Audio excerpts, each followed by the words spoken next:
Gente, queria agradecer aqui a presença de todo mundo neste sábado chuvoso, mas muito obrigada por terem aqui vindo. Oficialmente é o nosso último dia de atividade aqui no Cine Teatro Denoá de Oliveira, desse ano, claro. Ano que vem voltamos. E aí, como eu disse ontem, no dia de ontem, vamos encerrar as nossas atividades desse ano da melhor forma, comemorando os 30 anos do Centro Popular de Cultura da UMES. No dia de hoje, a gente tem a nossa programação. Vamos iniciar aqui apresentando o livro sobre o teatro do CPC da UMES, com a Roberta Carboni e a Rebeca Braia. E logo em seguida a gente vai apresentar o livro A Estética da Esperança, com alguns pensamentos, alguns textos do Denoá de Oliveira, com o Xavier de Oliveira e o Carlos Lopes apresentando o livro. E para finalizar a nossa noite, nós teremos um pocket show com o Caíto Marcondes, com algumas músicas de peças do Denoá. Então, a noite hoje está muito agradável, então vamos aproveitar ao máximo, certo? Vou passar aqui a palavra para o Valério.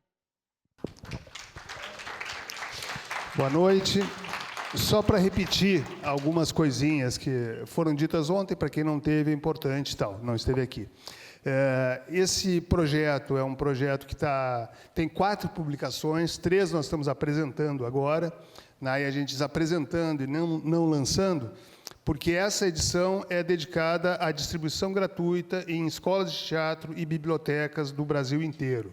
Então, nós vamos fazer uma segunda tiragem, que aí sim vai estar disponível para venda. Além dos 2 livros que a gente está apresentando hoje, tem o anterior, que a gente apresentou ontem, que é o Teatro Completo, do Denoá de Oliveira, que reúne as peças que ele escreveu. Faltam 2, que a gente está garimpando para achar. Se achar, vão estar na segunda edição.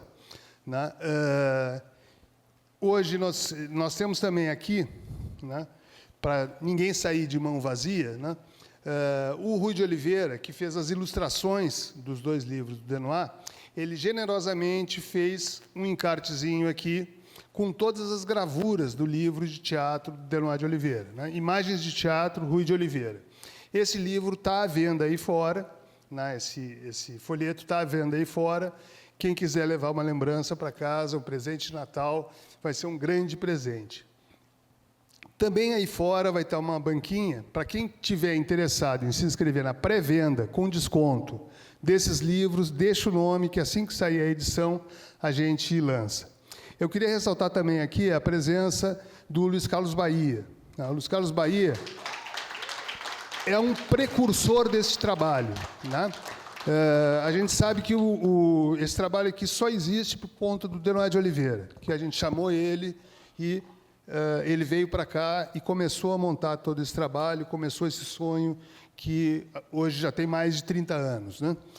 E a primeira pessoa que o Denoá chamou para trabalhar junto com ele foi justamente o Luiz Carlos Bahia.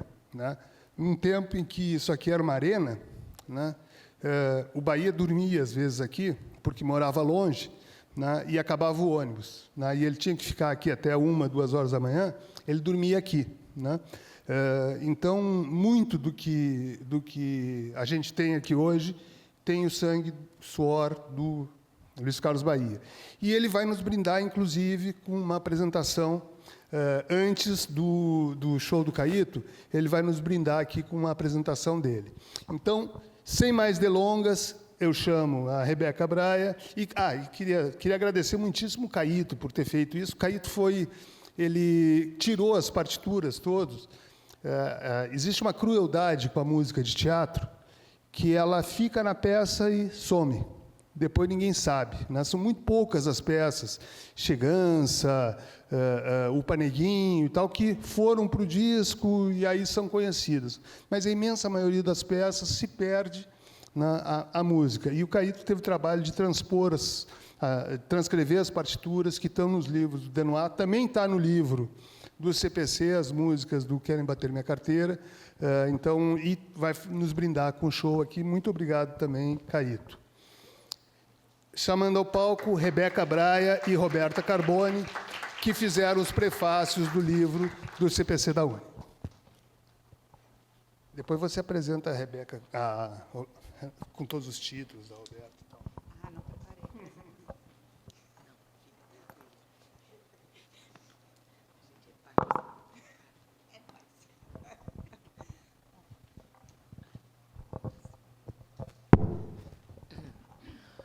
Olá, boa noite.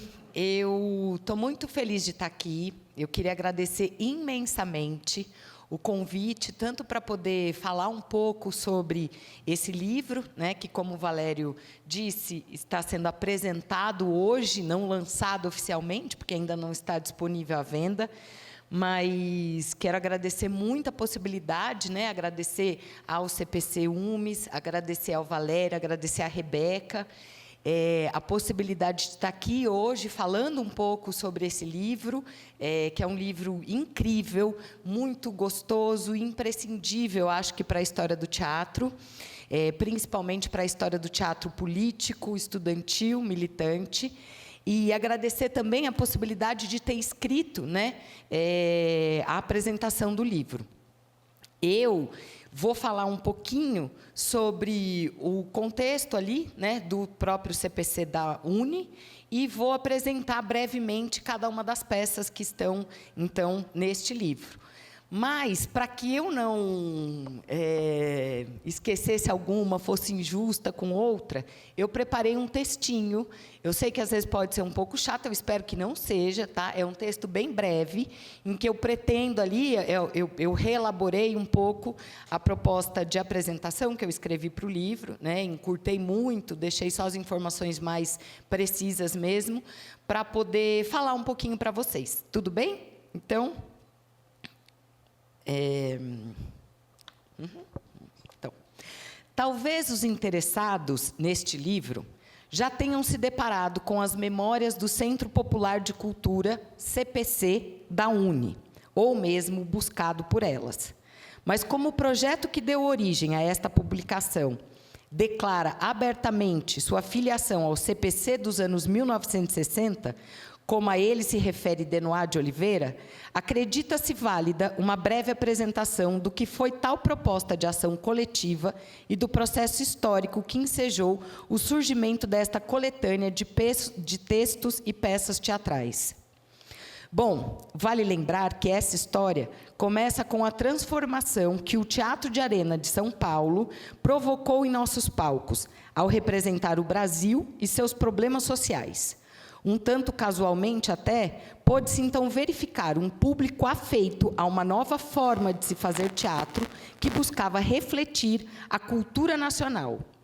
É óbvio que o contexto favorecia essa aderência. A ideologia nacionalista da década de 1950 somava-se à esperança de maior justiça social cultivada pelo governo de Jean Goulart no início dos anos 1960.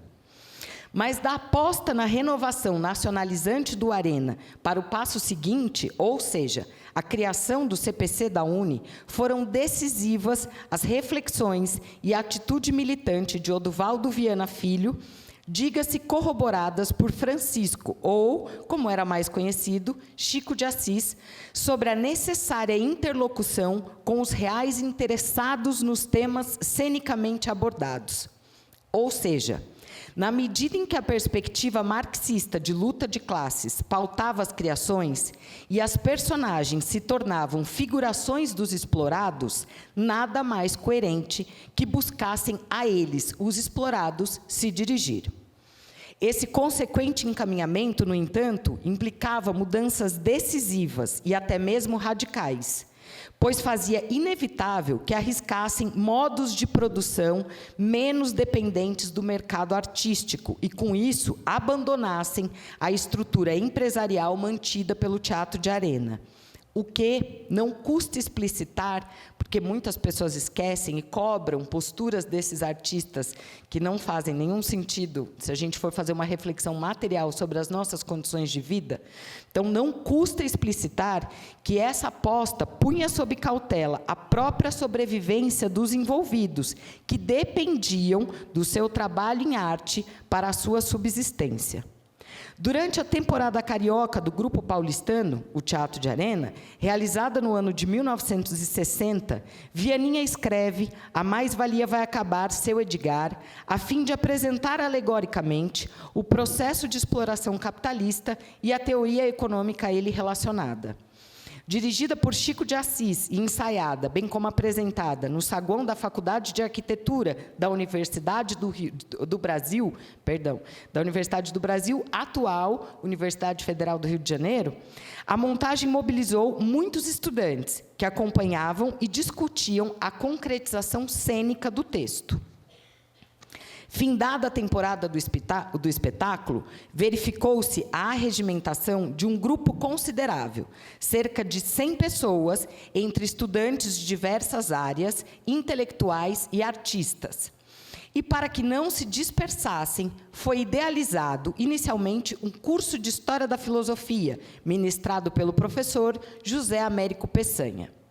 Mas faltava-lhes um lugar para a realização das aulas, que, diferentemente da peça, não seriam viáveis em um espaço de intenso trânsito, como o saguão da faculdade. A essa altura, encabeçavam a ideia, além de Vianinha e Chico de Assis, o sociólogo Carlos Estevão Martins e o cineasta Leon Hirschman, que haviam somado forças aos teatrólogos. Esse grupo procura, então, a União Nacional dos Estudantes, que disponibiliza o auditório de sua sede para a viabilidade do curso. E, desse processo, nasce, então, o Centro Popular de Cultura da UNE, ou CPC da UNE, que se oficializa em abril de 1961. Ocupando uma pequena sala no histórico prédio da Praia do Flamengo, o CPC começa a funcionar como órgão cultural da UNE, ainda que dispondo de total autonomia administrativa e financeira, o que oportuniza aos CPCistas participarem das caravanas organizadas pela entidade, as Univolantes, que tinham por objetivo mobilizar os estudantes do Brasil, excursionando, durante alguns meses, pelas universidades das principais capitais do país, do Rio Grande do Sul a Manaus. No entanto, o golpe civil-militar de 1964, ao mesmo tempo em que desmantelou a organização em torno do CPC, desarticulou a massa estudantil. Perseguiu os artistas e intelectuais que haviam rompido com as paredes das salas de espetáculo, buscando uma relação direta com o povo, e proibiu suas atividades. Por meio da lei Suplicy de Lacerda, colocou a UNE e as uniões estaduais dos estudantes oficialmente na ilegalidade, enquanto a polícia política foi ao encalço de seus dirigentes. Aos esforços de reorganização da classe trabalhadora e de retomada do movimento artístico estudantil, ainda que na clandestinidade, os militares, então, respondem com o endurecimento do regime, ou o golpe dentro do golpe, que representou a decretação do ato institucional número 5 e a anulação de todos e quaisquer direitos constitucionais. A partir deste momento, os acusados de crime político eram presos sem direito a habeas corpus, ou seja, uma vez apanhados, simplesmente sumiam nos porões da ditadura, torturados até a morte. Logo após o AI-5, os estudantes tentam continuar sua luta, priorizando a denúncia contra as atrocidades cometidas pela ditadura. No entanto, nos anos iniciais da década de 1970, seus principais dirigentes são brutalmente assassinados e o movimento estudantil entra em uma fase de refluxo.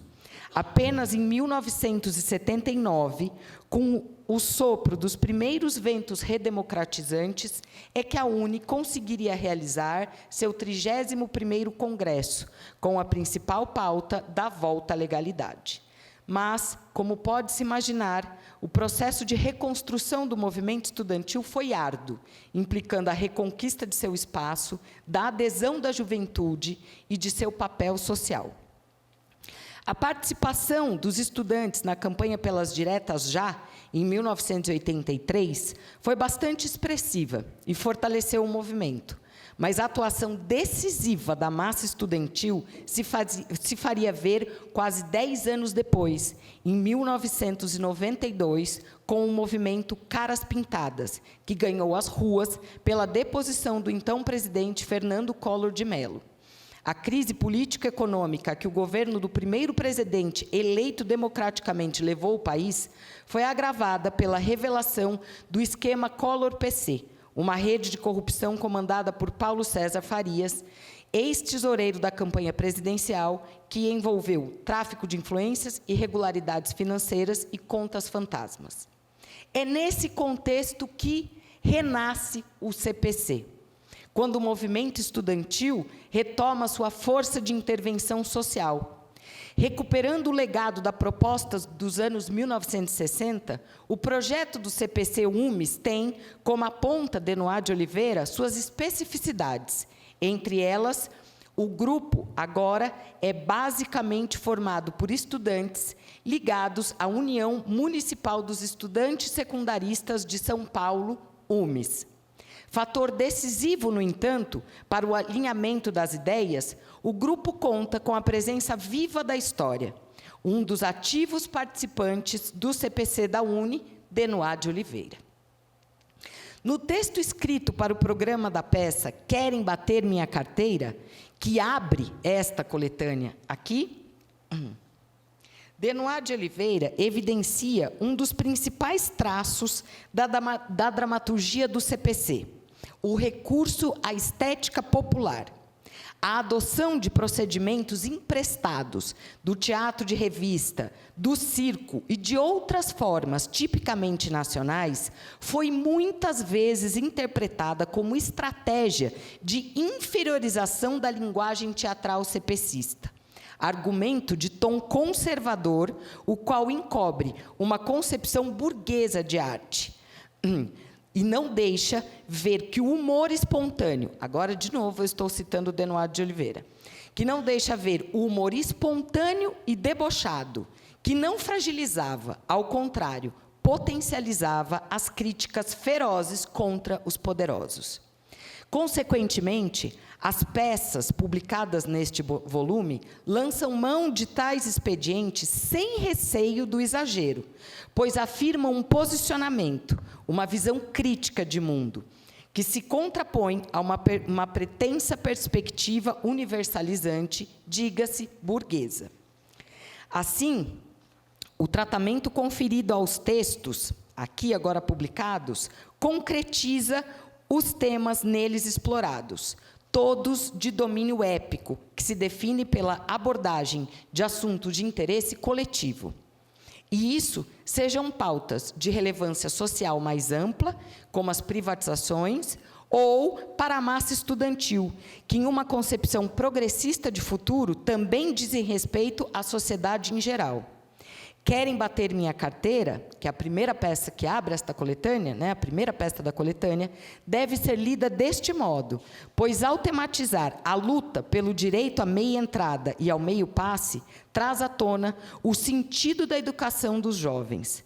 Além da viabilidade material proporcionada pela vinculação do meio passe à meia entrada ao estudante, ainda sem fonte de renda estável, oportunizar o acesso à programação cultural enquanto fonte de conhecimento complementar à educação formal, diz sobre o Brasil que se está construindo para o amanhã. Desse modo, a peça pretende o desmonte das maquinações, estratégias e argumentos utilizados pela classe dominante para a manutenção de seus privilégios, o que implica a arrecadação visando ao autoenriquecimento, o engendramento de entraves para a praticabilidade do movimento estudantil e a manipulação da opinião pública, visando ao descrédito dos estudantes e suas entidades.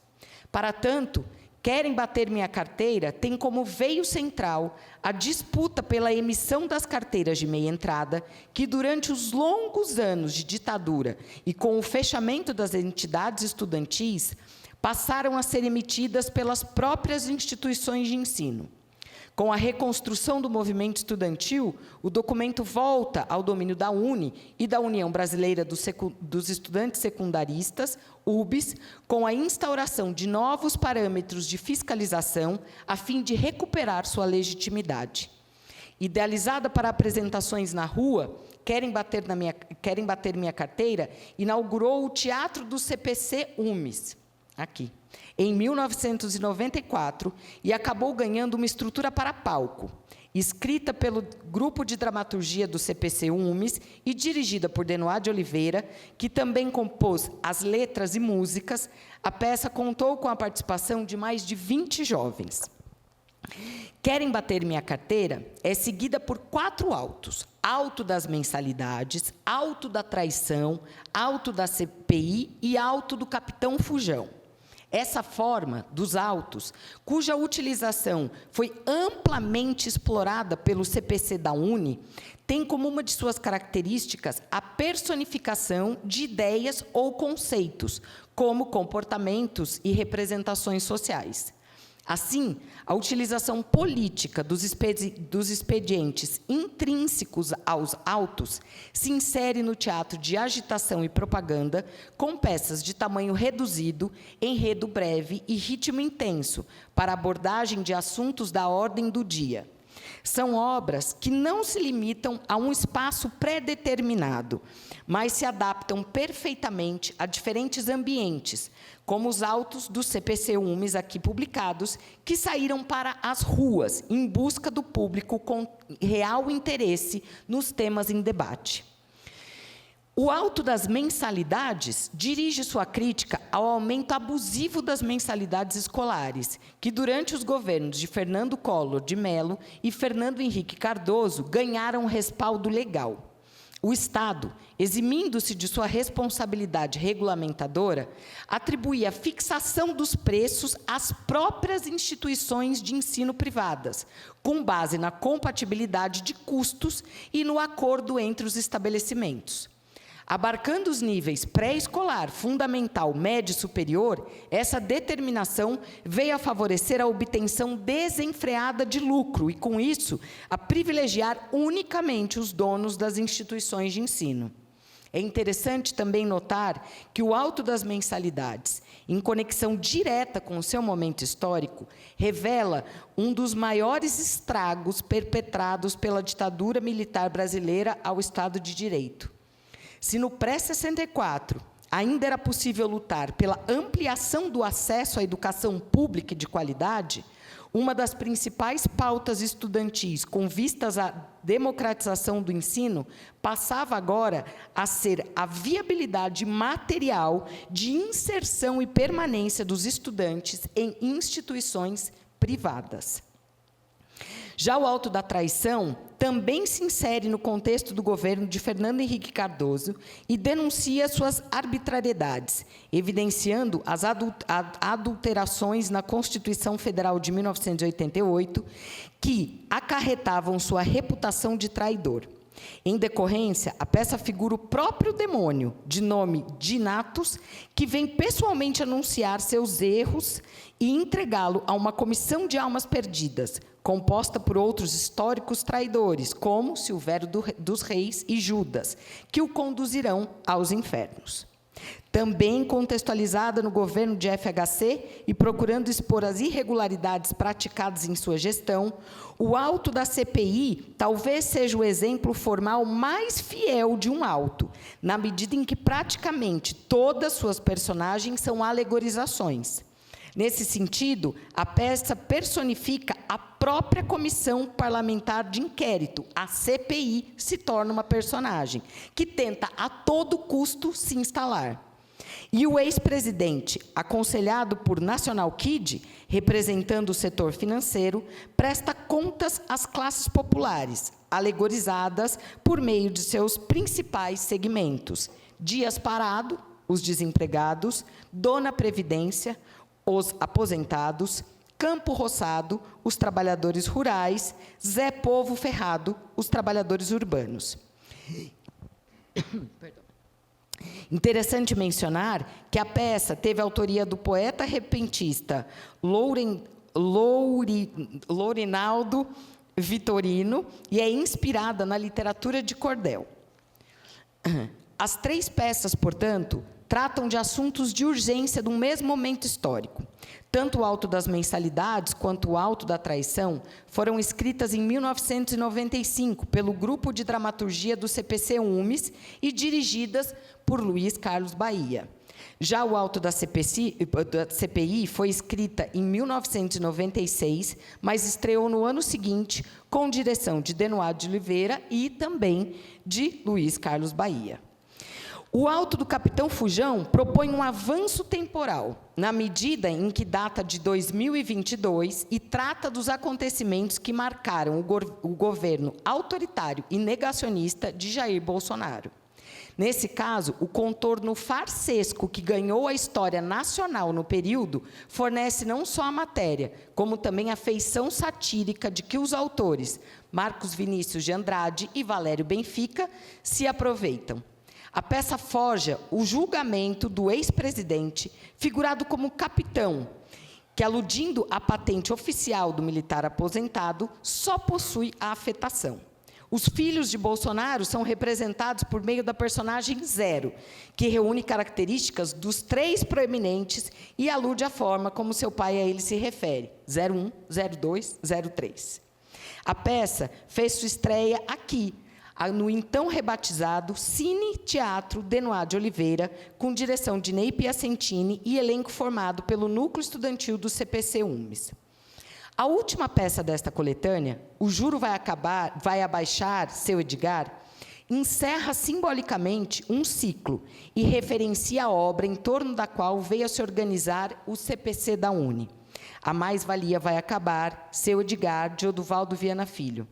Nesse sentido, o CPC UMES toma a peça de Vianinha como um guia estrutural, cujas situações e personagens são recriadas de acordo com o contexto paulistano desta primeira metade de século. Vale dizer que, no original de 1960, seu autor divide os personagens principais em 2 grupos, os capitalistas e os desgraçados.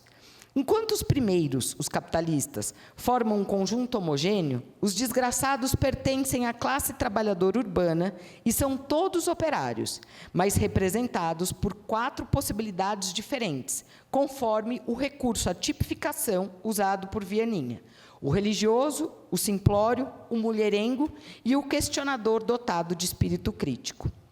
Em O Juro vai abaixar, seu Edgar, de 4, o número de desgraçados diminui para 3, sendo D1 entregador de comida, D2 prestador de serviços ocasionais e D3 funcionária de uma empresa de telemarketing. Todos são jovens, moradores de comunidades periféricas da capital paulista, que concluíram recentemente o ensino médio em seu novo formato. Tais redirecionamentos, portanto, sintonizam-se com o público-alvo do CPC UMES, os secundaristas, e com as discussões que a peça pretende levantar.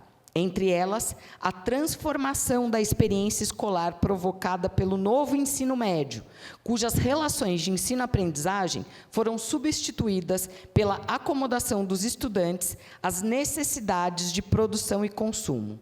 Já os capitalistas, em O Juro vai abaixar, seu Edgar, tornam-se investidores, ou melhor, especuladores, que representam um processo histórico de transformação e coexistência, bem ao gosto brasileiro, compreendendo desde a elite quatrocentona até o playboy da Faria Lima.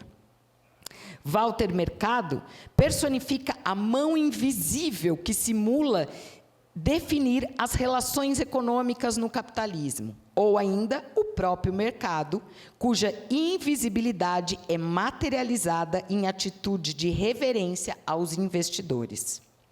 Apresentada pelo Núcleo Estudantil de Teatro do CPC UMES, com direção de Ney Piacentini e músicas de Marcos Vinícius de Andrade, O Juro vai abaixar, seu Edgar tem autoria de Valério Benfica e trabalha na via de um humor satírico, que, por meio do riso, desfecha sua crítica e desmascara toda uma estrutura política e econômica.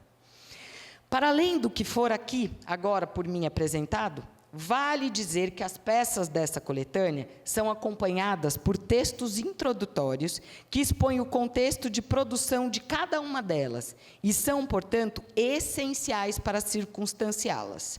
E, para finalmente concluir, acredita-se ser importante relembrar que, quando falamos dos estudantes, principalmente dos secundaristas, estamos falando dos filhos da classe trabalhadora. Nesse sentido, reitera-se que o projeto do CPC-UMES, refletido nos materiais aqui agora publicados, dizem respeito ao que idealizamos para os nossos jovens. Uma geração crítica, disposta a transformar a conjuntura política e econômica, ou a formação de uma massa alienada, caracterizada como mão de obra barata para o abastecimento do mercado de trabalho.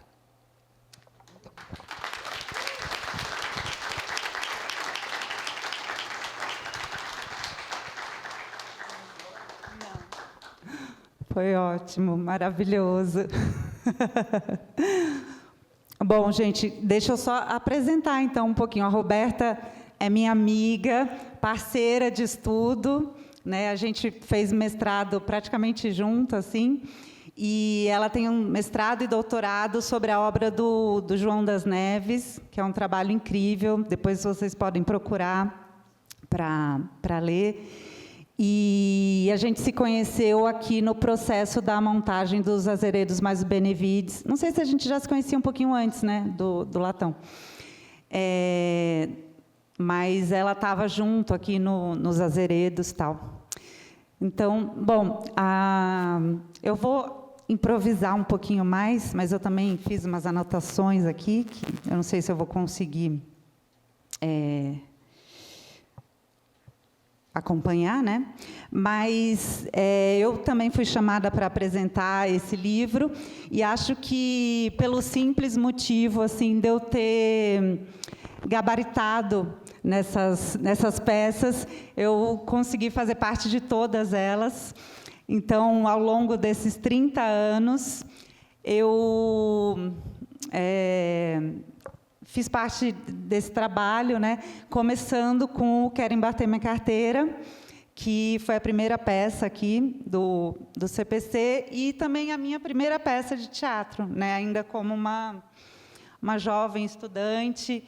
Eu acho que eu tinha 17 anos na época, e eu não estava aqui quando a peça foi montada com a direção, tal. Quando eu cheguei, comecei a militar na UMES, comecei a me interessar pela UMES, a peça já estava em cartaz, e a peça ficava em cartaz de terça a domingo, e eu fiquei completamente apaixonada. Eu já queria fazer teatro, ainda não tinha essa certeza, assim, mas já era uma vontade. Eu já tinha feito um cursinho de teatro no Rio, e eu fiquei totalmente apaixonada, assim.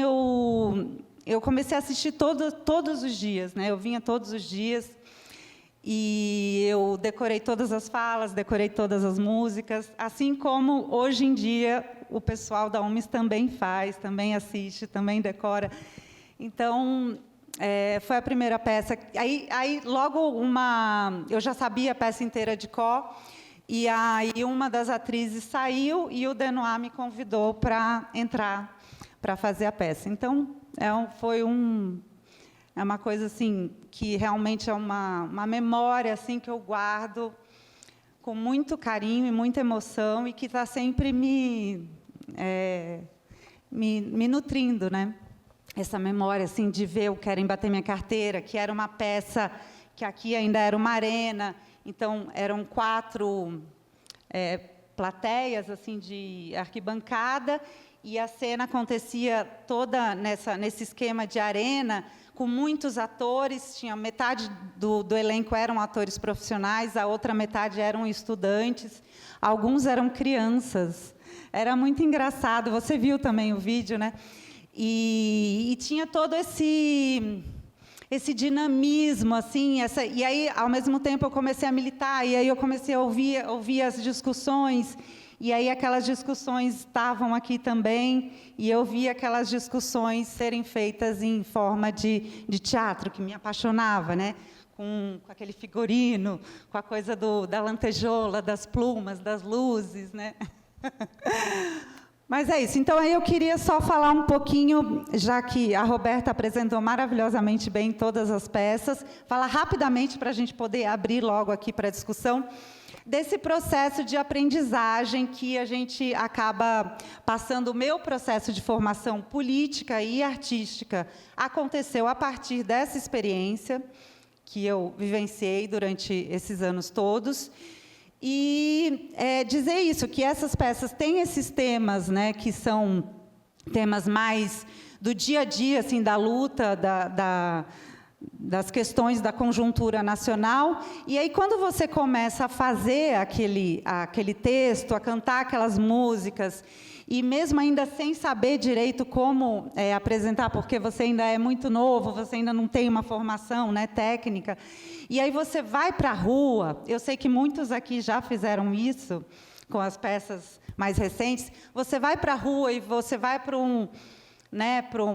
essas peças são peças que foram feitas para serem apresentadas em vários lugares, e você começa a dizer esses textos, né, e esse texto, ele está batendo assim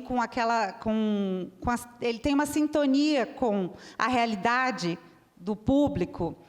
Você sente isso na hora, você sente que aquilo que você está falando está reverberando, e você vai aprofundando a questão política dentro de você, porque aquilo lá vai aumentando a sua capacidade de enxergar a realidade.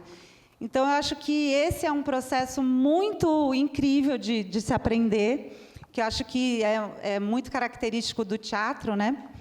Do fenômeno teatral ali, que se dá entre essa troca, né? Entre o que você está falando e a pessoa que está assistindo. Aquela coisa acontece ali, e com esse assunto, que é um assunto importante, que aí você está vendo que, realmente, eu estou desempregado, realmente privatizaram aquele negócio, sabe? Aquilo lá é vivo, é de verdade.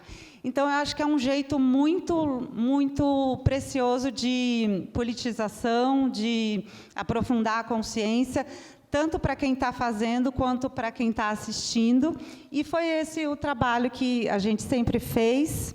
Também queria dizer, só rapidinho, que geralmente, assim, seguindo essa linhagem do Nacional Popular, que a gente herdou orgulhosamente do CPC da UNE, as peças, a gente procura trazer um caráter popular, assim, uma linguagem popular, então, baseado em circo, cordel, ritmos brasileiros, mas o conteúdo é um conteúdo revolucionário, que vem de todo esse acúmulo de discussão da entidade, de discussão mais aprofundada. Então, o personagem, ele vai, como você disse, né, ele vai dizer... O estudante, ele já não é aquele estudante que está totalmente alienado. Vai ter um personagem ali que vai falar assim, gente, está acontecendo isso na escola, está acontecendo... Então, vai puxar já a consciência, dando mesmo uma certa orientação assim, de por onde que o caminho, a banda vai andar agora, sabe? É uma peça de agitação mesmo. E isso também é uma coisa muito... que também traz assim, uma vida muito grande para essas peças. E aí dizer isso, que esse tem sido um grande aprendizado para mim, na verdade, um aprendizado inesgotável, que eu continuo sempre aprendendo, tanto como atriz profissional, e trocando com os jovens que vão entrando. É isso, eu queria abrir para a plateia.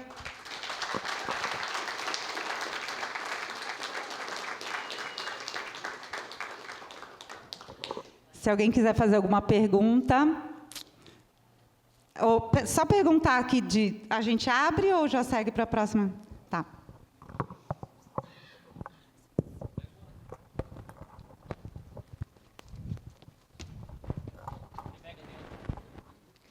Boa noite a todos. Eu vou seguir o gancho aqui da Rebequinha e dizer que, na verdade, nos dois lugares, Rebeca, o trabalho, esses 30 anos de trabalho da UME são muito transformadores. A Rebeca é realmente isso, ela é a personificação, ela participou do Querem Bater Minha Carteira e continua agora professora e formando atores Essa jovem que está aí na frente, outro dia está no SESC, tem uma produtora que, também formada já pela ECA, e aí a produtora diz, uai, mas eu conheço você. Você foi minha primeira professora de teatro lá na UMES. Né? Isso é uma coisa... E eu tomo a liberdade de contar as histórias da outra, né? Que feio, mas não é feio, não é lindo, porque são muitas as marcas desses 30 anos de trabalho em muitas pessoas. Eu também tive a gigantesca felicidade de aprender a ser um ser humano melhor, mais completo, mais sensível, com Denoá de Oliveira, com Bahia, com Caíto Marcondes, com Rui, com Xavier, com os jovens que faziam parte desse elenco, porque nós continuamos jovens, né? Tem aqui jovens com mais experiência de juventude e jovens que estão começando agora, aqui como os meus netinhos, então não sabem nada ainda de ser jovem. Mas a experiência de estar no palco do Querem Bater Minha Carteira ou de fazer teatro de rua transforma mesmo a vida. E a experiência de assistir, de estar aqui como plateia e participar da mostra de cinema russo, da mostra de cinema chinês, participar dos festivais do Repente, porque essa entidade, que é de estudantes secundaristas, mostra uma maturidade gigantesca. Isso é lição aprendida de grandes mestres, mas aprendida de verdade. Não é uma mera cópia do que foi realizado em décadas passadas. É revitalizar, reviver, ressignificar um espírito, mas a partir de coisas que estão acontecendo agora. Vocês imaginem começar um festival do Repente aqui nessa sala e ter que terminar no Memorial da América Latina, porque era muita gente que vinha assistir. Aí parou a rua, Rui Barbosa, sabe? Vinha tanta gente, aí a UMES botou uns telões lá fora, para quem estava na rua poder escutar o que estava acontecendo aqui dentro. Mas não foi possível, porque continuou parando a rua Rui Barbosa.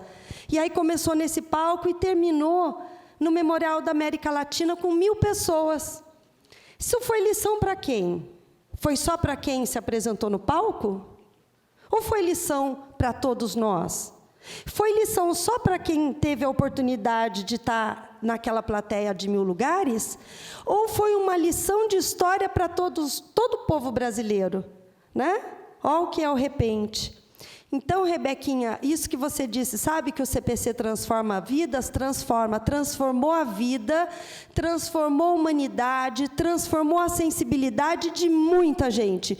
Muita gente que teve a oportunidade de passar por esse palco, muita gente que aqui assistiu o primeiro show de samba, muita gente que aqui fez teatro, porque tem décadas que aqui se ensina teatro. Isso aqui é uma escola de formação de teatro das mais importantes. E por todos aqueles que algum dia sentaram aqui como plateia. Então, vocês estão de parabéns, está de parabéns toda a produção, e está de parabéns também a diretoria da UMES, porque a cada vez que a gente chega aqui, são novos diretores, né? Coisa mais linda. É um sonho que se sonha junto há 30 décadas e que não para de dar frutos.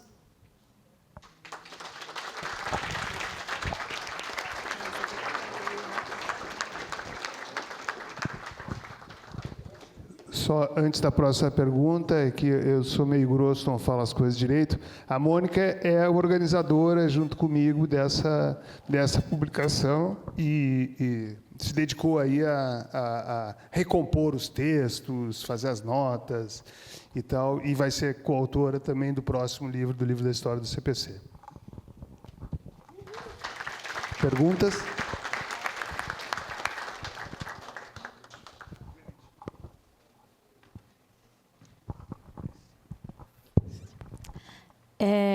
Eu normalmente não faço perguntas assim quando a gente está em debate, mas eu, enfim, ouvindo um pouco das duas falarem, eu senti uma necessidade, não é exatamente uma pergunta, mas é mais uma reflexão, porque o CPC da UMES, quem decide fundar, é decidido que vai ser criado o CPC da UMES em um congresso da UMES, em um congresso com estudantes secundaristas.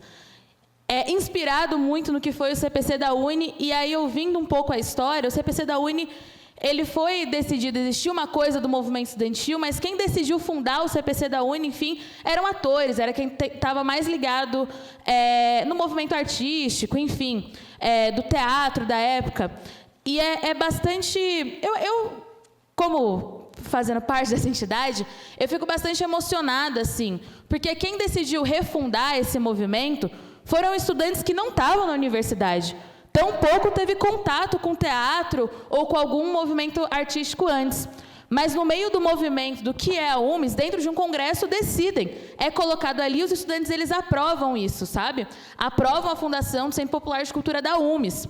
E, desde então, a gente segue um trabalho que, enfim, é bastante, repito, é muito emocionante, porque a gente vê diversos jovens participando. Então, dentro do CPC da UMES, a gente tem os cursos de teatro, de formação aqui, que forma diversos jovens de escola pública, que é estudante secundarista, uma galera que está no ensino médio. Através do CPC da UMES, a gente eu pude participar de 2 peças que a gente conseguiu apresentar em escola, a gente apresentou em rua, a gente trouxe estudantes para vir aqui pela primeira vez ter contato com teatro, a gente trouxe diversos ônibus de estudantes para pisar em teatro pela primeira vez na vida e ter acesso a debates que, assim, são debates densos. A última peça que a gente fez, que é o Júlio Vai Baixar Seu Edgar, era um debate denso que a gente fazia aqui. Era um assunto muito complicado até hoje enfim, para o pessoal que já é formado conseguir entender.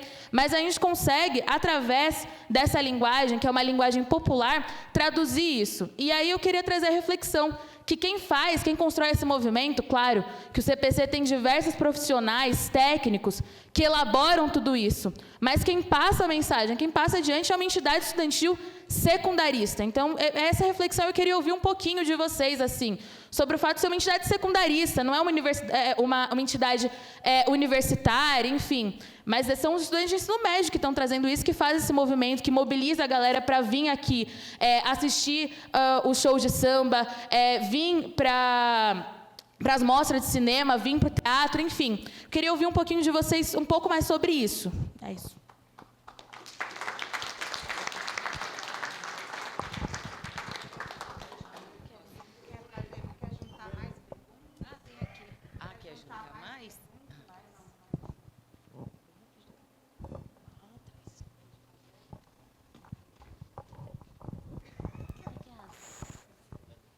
Boa noite, tudo bem? Nossa, como é alto. Eu queria perguntar sobre a questão que você disse da juventude. Não é tão específico da juventude, mas eu queria saber a parte de como que é essa questão da militância na juventude quando tem atuação e a diferença dela para quando vão se passando os anos, essa construção dentro dela. Se ficou confuso, eu posso reformular, mas eu acho que deu para entender. Tipo, essa construção dentro do indivíduo, né? Tipo, a sua experiência, ou pode falar de outras experiências também. Isso.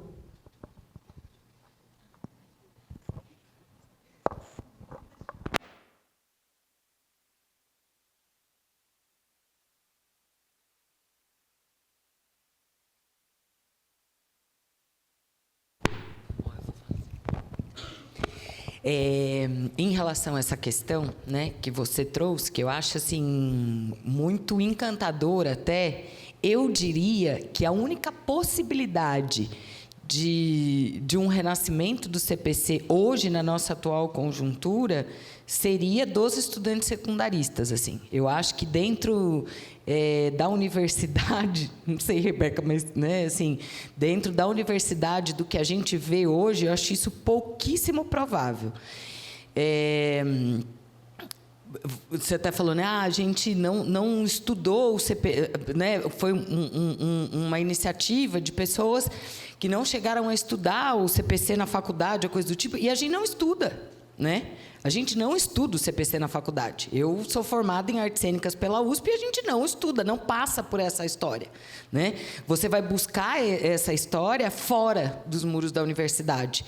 Então, por isso que eu digo assim, que eu acho que hoje em dia, pensando num movimento politizado, né, que de fato se proponha a dialogar com aquela construção, com o que foi, né, o CPC ali da UNE, só poderia partir dos estudantes secundaristas e da mobilização que vocês têm, que acho que hoje em dia é muito mais potente e forte, né?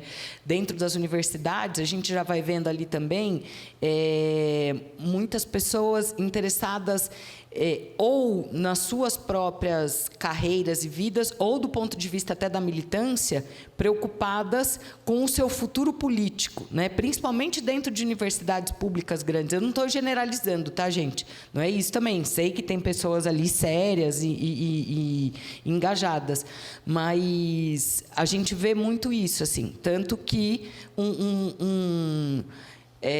uma ação coletiva desse porte do CPC, ela passa a largo da universidade, né?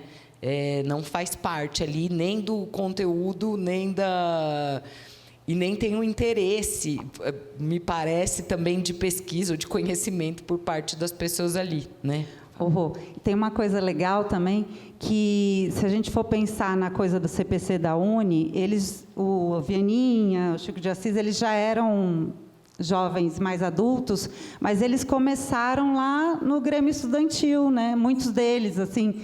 Então, eu acho que é uma fase ali que você começa a se dar conta do mundo, assim, você começa a querer entender as coisas, e é um momento muito propício para você começar a ir à luta. Você fala assim, pô, eu quero comer...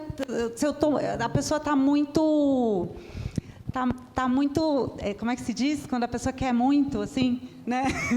Ela está sedenta, está ávida por entender o mundo. E ela, óbvio, ela é jovem, ela quer transformar, ela quer ir à luta, ela quer... Então, eu acho que o secundarista, o universitário, ele já está pensando um pouquinho no como é que eu vou ganhar a vida, não sei o que e tal. Né? Acho que isso, né? Isso que a Rebeca trouxe é muito legal, assim. Os secundaristas são a nossa esperança, né? Mas não só. Isso que a Rebeca trouxe é um dado muito interessante, porque quando a gente já fala do CPC, a gente já vai falar dessa galera já profissional, trabalhando, né? Mas eles já foram. O Vianinha e o Guarnieri, eles eram do Teatro Paulista do Estudante, que era, né, um movimento ligado aos estudantes secundaristas. E eles amavam teatro, né, se interessavam por teatro e passavam ali sempre na frente do Teatro de Arena, que daí já era um teatro profissional, né, dirigido pelo Renato Pécora. E eles passavam ali até que um dia eles resolveram parar e falar, deixa a gente fazer alguma coisa aí, a gente passa sempre aqui. E assim foi o caminho da profissionalização deles, né? Mas eles eram secundas, exatamente. É que lá na frente já não mais, né? E aí tem a ver com a pergunta que ela fez ali, mas é para você. Não, respondendo assim... No meu caso, né, como eu falei, eu já queria fazer teatro. Eu cheguei numa entidade que, assim, tinha acabado de passar por esse congresso e começar a montar o CPC. Então, foi tudo muito fácil, foi tudo muito bom, né? A gente sabe quando a coisa dá certo, assim? Eu estava começando exatamente desse jeito, começando a querer entender o mundo. Eu participava das reuniões e aí aquilo lá fazia muito sentido para mim. E, ao mesmo tempo, tinham atividades culturais, assim, e eu era figurinha carimbada. Eu participava de tudo. E aí foi assim. E assim cheguei. Quem mais quer perguntar? Porque a gente ainda tem outro debate, tá?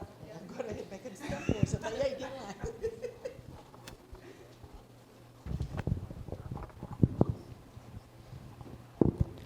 Bom, eita, é alto. Eu acho que antes, eu sou um pouco suspeito para falar, mas eu queria empoderar um pouco do trabalho do Centro Popular de Cultura da UMES, né? Eu acho que, inclusive, desde que eu cheguei aqui, ele fugia do meu conhecimento, assim. Quanto mais eu tentava entender e procurar sobre o Centro Popular de Cultura da UMES, mais eu ficava sem saber sobre o Centro Popular de Cultura, porque é um universo de conhecimento muito vasto, assim. É muita coisa sobre o próprio CPC e também sobre a história, porque mesmo eu tendo pouquíssimo conhecimento sobre o CPC, no caso, mesmo eu tendo presenciado tantas poucas coisas pelo tempo que eu estou aqui, de 3 anos, sendo 3 décadas da construção do CPC, cada vez que eu tentava procurar alguma coisa, eu mergulhava em muito mais coisas, porque o CPC é uma coisa muito grande, assim. Mas a minha questão era uma questão um pouco sobre como que o Centro Popular de Cultura foi fundado nas questões do financiamento. Como que isso surgiu e começou, porque me parece que foi um pouco assim de chão, né? Tipo, meio complicado na fundação, porque naquela época não tinha carteirinha para tirar um dinheiro do financiamento, né, para o Centro Popular de Cultura. Então me veio um pouco dessa dúvida de como que era a questão do próprio financiamento do centro do CPC naquela época.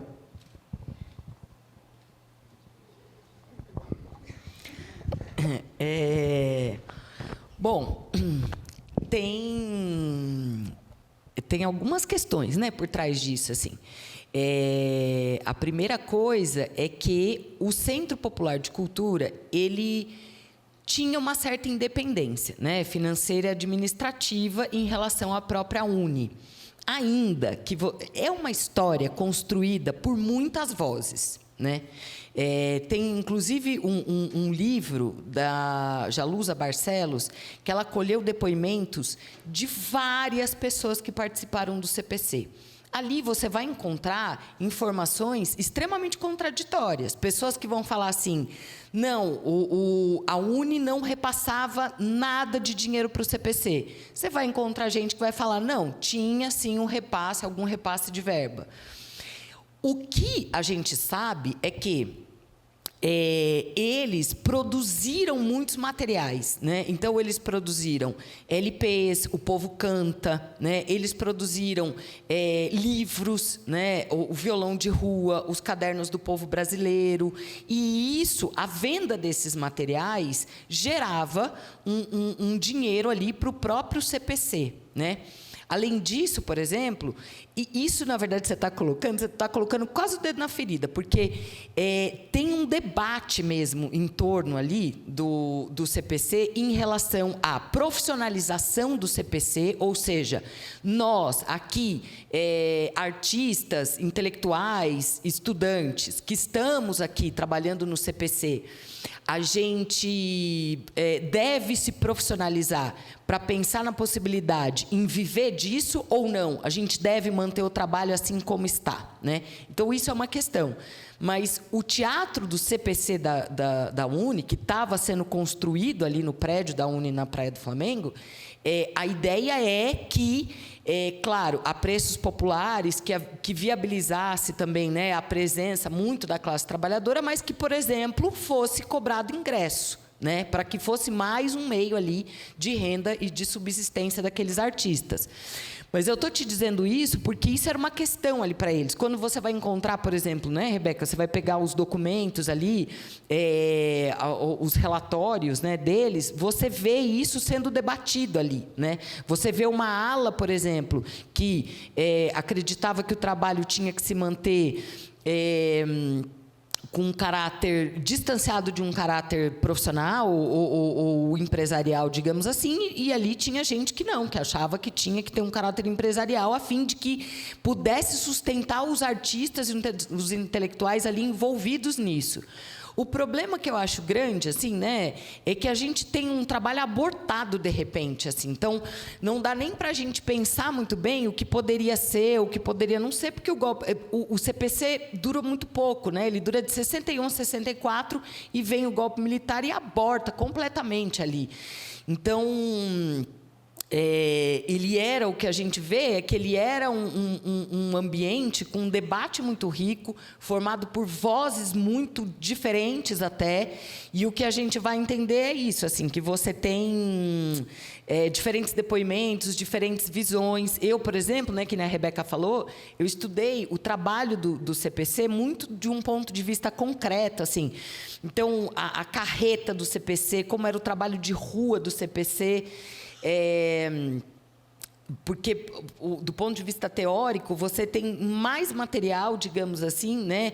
E você tem ali uma desqualificação desse trabalho, que foi muito em função de interpretações feitas na própria academia, dentro da universidade, ali na década de 90, numa tentativa de releitura e retomada desse projeto, e muito baseada nos documentos que sobraram do incêndio do prédio da Uni, do próprio fato dos artistas terem que sumir com seus próprios documentos, a fim de resguardarem a sua própria vida.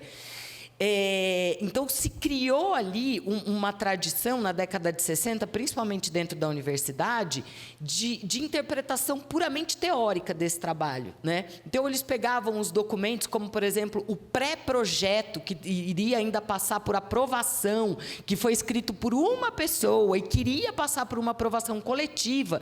Então, eles pegavam esses documentos e interpretavam eles como uma verdade única. E o CPC ele acabou, digamos assim, em função dessas análises dentro da universidade, muito descaracterizado. E foram trabalhos depois que foram recuperando ali o que ele foi mesmo. Então, eu acho que hoje em dia a gente tem um esforço muito grande de tentar entender o que era isso na prática, né? Esses artistas, e aí emendando até com a pergunta dela, né, para a Rebeca, o Viana, por exemplo, é um artista que ele vai falar assim: a gente talvez tivesse a pretensão de ensinar, mas o mais importante foi o que a gente aprendeu, o que a gente, enquanto artistas, aprendeu, que nem a Rebeca falou, nesse contato na rua, fazendo teatro de rua, tentando entender os assuntos da realidade, né, que nem ela falou, assim, né, entender os juros, ali a questão dos juros, entender, por exemplo, a mais-valia e tentar transformar, né, alegoricamente esse processo numa peça teatral. Gente, isso é uma pancada, né, assim, isso não é para qualquer um, isso é... Então, eu acho que, assim, é um processo muito rico, que o seu ponto, talvez, possa render um estudo sobre isso, né? Porque você vai encontrar muitas informações diferentes e isso, assim, dependendo de quem... Eu fui estudar pelo João, né? Assim, pela perspectiva do João, tentando olhar o que o João entendia, né? E ele é uma das pessoas que vai afirmar que a Uni não repassava nada para o CPC, que o CPC tentava ali se sustentar a partir da venda dos seus próprios materiais. Gente, eu sei que a gente poderia ficar discutindo esse tema durante muito tempo, mas acho que a gente vai encerrar agora para poder ter um tempinho para o próximo debate. Então, é isso. Quer dar alguma última fala? Gente, só queria agradecer muito, muito, muito. Desculpa até, né? Às vezes a gente se empolga e aí fala, quer falar tudo, né? Fica estudando assim muito tempo, né? Você ir no computador, daí você começa a falar, quer falar tudo, quer contar tudo. Mas queria agradecer imensamente pela oportunidade. Estou muito feliz de estar aqui, muito feliz de estar aqui. Todas as vezes que eu venho é uma alegria mesmo. É um lugar real, é um lugar concreto, é um lugar que faz parte da história e tenta intervir na história. Então, eu queria agradecer muito, muito, muito, muito.